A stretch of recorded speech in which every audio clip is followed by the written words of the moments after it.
നമസ്കാരം. ഔഷധ സസ്യത്തിന്റെ അത്ഭുത ലോകത്തിലേക്ക് ഏവർക്കും സ്വാഗതം.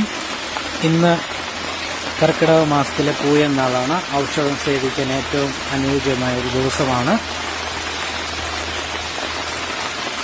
ഇതിനെ മൂലികയുടെ ശാപം തീർത്താണ് അത് നമ്മൾ പറിച്ചെടുക്കേണ്ടത്. അതിന് മന്ത്രശുദ്ധി വരുത്തി നമ്മൾ മൂലികയുടെ ശാപം തീർത്ത് പറിച്ച് നമ്മൾ കഴിക്കേണ്ട ഏറ്റവും അനുയോജ്യമായ ദിവസമാണ് കർക്കിടക മാസത്തിലെ പൂയം നാള്. ഔഷധം അത് ഇത് കഴിക്കുന്ന ശരീരത്തിലെ വിഷാംശങ്ങളെ പുറത്തള്ളാൻ വേണ്ടിയാണ്. നീലമരിയാണ്, നീലയമരി. നീലയമരി എന്ന് പറഞ്ഞു കഴിഞ്ഞാൽ 60 തരം വിഷത്തിനെ ശരീരത്തിൽ നിന്ന് മാറ്റാൻ കഴിയുള്ളതാണ് നീലയമരി.